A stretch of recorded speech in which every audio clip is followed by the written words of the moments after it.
the whole face scanning technology has definitely been improving over the years. I remember the first time. Oh my god, dude, this is pissing me. What is going on, guys? It is Michael, and I'm back with another figure review. And like I said last time, today we were taking a look at the Marvel Legends Infinity Saga 2-pack with the Endgame Mark 85 Iron Man. We're going to take a look at the Thanos next time, but specifically this Iron Man right here. And oh my god, this is probably one of my favorite Iron Man figures they've released in the last, I don't know, 10 years that I've been collecting figures. I've gotten a lot of cool ones over the years. I mean, the Mark V's always been cool. I had the, the Mark 42 from Iron Man 3, and that's cool. I had War Machine, but I think they just did an absolutely phenomenal job on this guy right here. I mean, the head sculpts are amazing. The accessories he comes with are awesome. The paint apps are dope. We'll look into everything here in a second. Just wanted to show you what he looks like first, and then we'll get into the accessories he's got coming up next. Alrighty, we'll go ahead and take a look at the accessories that he comes with. We'll start with the first head sculpt I have here, which is the base Robert Downey Jr. head sculpt. I mean, it looks fantastic. It looks exactly like him. It looks exactly like Tony Stark, aka Robert Downey Jr. The whole face scanning technology they've been using has been absolutely phenomenal. I remember the first time I got my Ant-Man from Ant-Man and the Wasp, and the Paul Rudd head sculpt was fantastic, and it's only been getting better, and they absolutely nail it. The next one is a battle-scarred Tony Stark. This is the one that actually comes on the figure when you get him. This is his head sculpt he has near the end of the movie after he's been through the whole final act, and when he snaps his fingers. Oh god. The last head sculpt is the Iron Man helmet, and I like the Iron Man helmet. I think my favorite part about this Iron Man so far, this figure-wise, is the gold that they've used. I think the gold is absolutely amazing. It looks really, really good. It looks a lot better than what they've used in the past, and you'll see that whenever I do comparisons to the Mark 85 and the Infinity War. What was it, Mark 50, I believe. But absolutely phenomenal looking. They use a really good gold. I do have a problem with mine, though, is that it's a little lopsided on the right side of his head. It's probably just an issue when making it, but I'm not too upset about it. At afar, you really can't see it, and it's still one of my favorite heads to have on him. We're gonna look at the hands now. So he's got a right hand that's just normal, just open palm fist. This will be used to hold some of his accessories back here. We have another right. Actually, this would be his left hand. This is his right hand here, and it's the snapping finger with the gems on him. This comes on him naturally. It's a really good piece. It looks really good.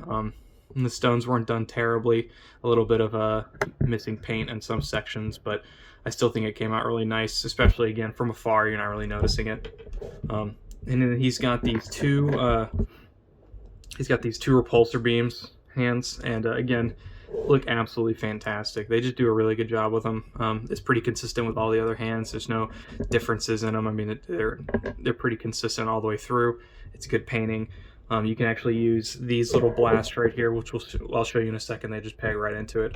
And the last hands he comes with are two-fisted hands. Obviously, need a little punching hand so you can be punching stuff or just looking cool in a heroic pose. Both, again, look very cool. I do wish they had maybe painted the inside of the repulsors on the hands that are closed. It just would look a little cooler. I'm not too upset about it, though. Like I said, next we come with these little beam effects. And I really like these beam effects. This little translucent blue looks very, very nice.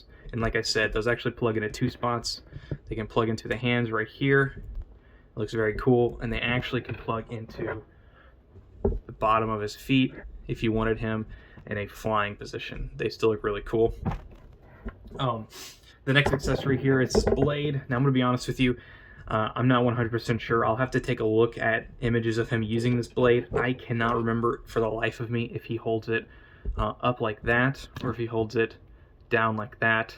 I'll have to watch the movie again or see a picture, but it's really easy. That just comes right in here. I'm almost afraid of bending this plastic, putting stuff in it. I'm not going to force it in there right now, but yeah, that just goes right in there. Just stretch these hands out a little bit, goes right in there. And this last piece is this shield effect. The shield's cool. It could have been a little better. It's a little too loose on him. I'm also not really sure. I think it's supposed to just kind of like go on his wrist maybe with his hand on. It's supposed to just peg on like right here. I think it's upside down. It's just a peg on around his wrist, almost like the old Captain America shields. but I'm not 100% sure. I mean, it looks cool. Again, I like the blue energy effect. I think it looks really cool. I'm not sure which way it goes. I'm not going to have them posed with these. I rarely ever will. But it comes with a good bit of accessories in this 2-pack. I wish Iron Man figures would come with this amount of stuff always. Maybe not the multiple different heads, but the energy beams, the different hands, and then maybe some small stuff like that. I think it'd be really cool. But you definitely get your bang for your buck in this pack right here. All right, let's go ahead and take a look at the figure itself now. All right, and here we have the figure himself, Mark 85, in the flesh, full armored up. And like I said, man, this has definitely been one of my favorite Iron Man figures in a very long time. He just looks really cool.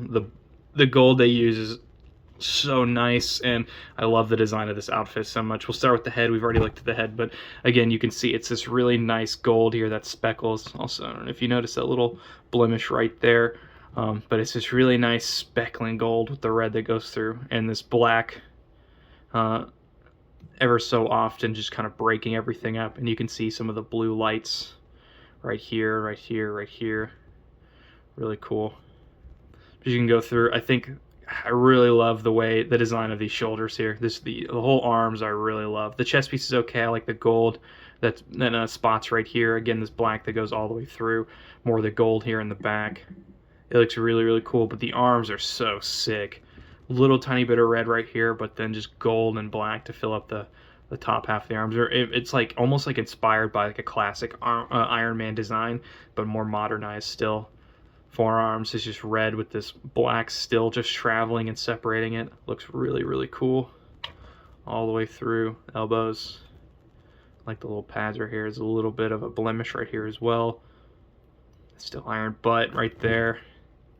Keeps going down. The legs look really cool. Again, another blemish right here for me.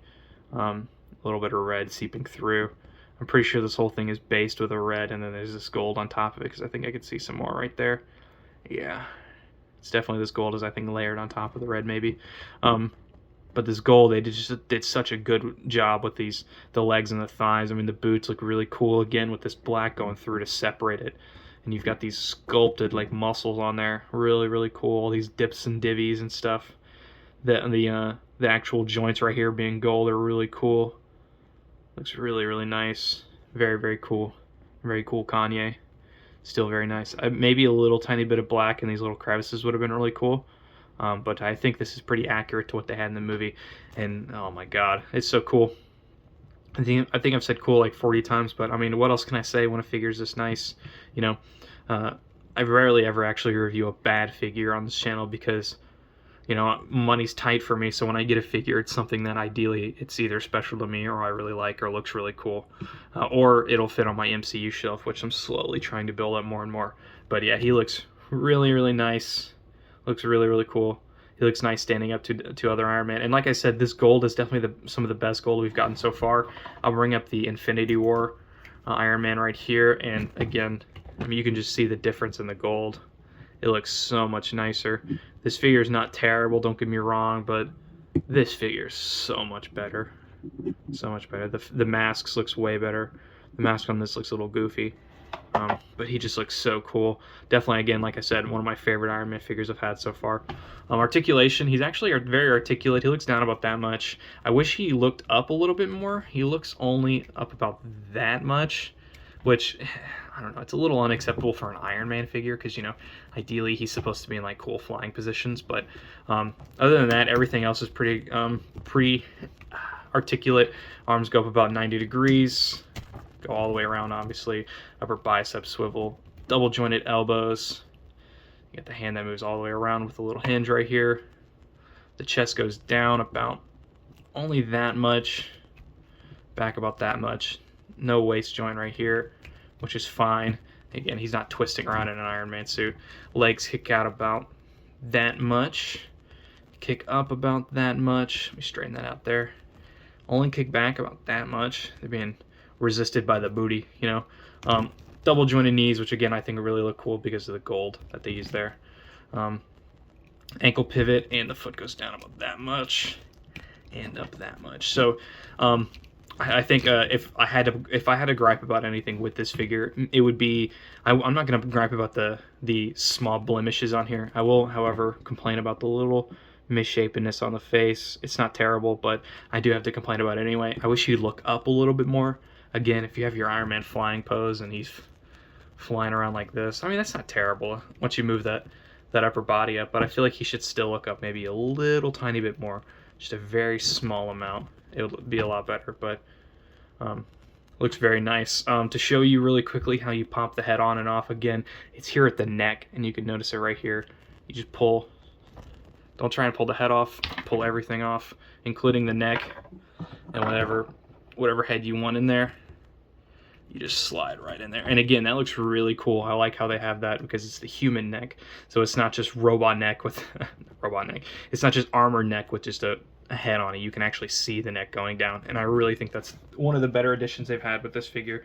But yeah, man, just a fantastic figure. I want to do a little size comparison really quickly so you can see if he fits in with your with the other guys. Listen, ignore the shields, okay? Ignore the multiple shields. It's a joke. But you can see him standing next to the Power and Glory Endgame Captain America, and he is much taller. I definitely feel like I think this Captain America figure specifically is too short compared to everything else. But yeah, he stands pretty tall over here compared to the Mark 40 again. Sorry, Mark 50, excuse me. Again, this guy is much taller, much taller. At least probably like half an inch taller. Maybe actually not half an inch. Probably like a centimeter taller. But I mean, it's not terrible. I don't know how I'm supposed to do this because Thanos kind of sits out of frame. There we go. Here he is standing next to the Thanos, and yeah, I mean, Thanos, I think they scale pretty well together. Again, I think the Captain America is a little too short, but they definitely scale well together. And like I said, I gotta say, this has probably been one of my favorite 2-packs, has been this Iron Man pack, because I just specifically wanted this Iron Man. I've got a Thanos, and the Thanos looks cool, but I specifically wanted this Iron Man. I needed a Mark 85. It's so cool looking. The gold looks really nice, and they definitely nailed this figure, 100%. This is a... I want to say it's a re-release. They did release in Mark 85 Iron Man already, but I think this is a much more improved version. It has a lot more accessories. It's a lot more better. A lot more better. It's a lot better. But I definitely think if you guys want a cool little pack with Iron Man and Thanos, I mean, it was like $60. It's not too bad. $30 per figure. You get a lot of accessories. I mean, I think the like 20th anniversary figures were like $25, and they came with a little less accessories than what you're given with this. So it's definitely a lot. It's definitely a good bang for your buck. Also, again, having the Thanos is really nice for that being $60. This Thanos, I mean, the other Thanoses we've had in the past have either been in 2-packs or 3-pack. Actually, a 3-pack, because there was one with Iron Man, Doctor Strange, and not this Thanos, but another one. That was expensive, and then you had the Thanos that was a Build-A-Figure, which I do have as well, off to the side here. And I mean, you're spending $60 and getting a better Build-A-Figure figure than we've already gotten before, and a better version of this figure than we've gotten before, and a ton of accessories. So definitely think it's worth it. If you guys see this out there, I got this at GameStop, so definitely be sure to pick it up. But I do appreciate you guys for watching. I hope to see you guys on the next one. Like I said, I'm going to finish the 2-pack up, so Thanos is going to be my next one I review. And then after that, I do actually have a couple more Infinity Saga figures that I want to do a review for. Odin, Quicksilver, and then some other Star Wars figures as well. But thank you guys for watching. I hope I hope you guys had a good Thanksgiving. I hope you guys have a great Christmas if I don't see you then. And I'll see you guys in the next one. Peace.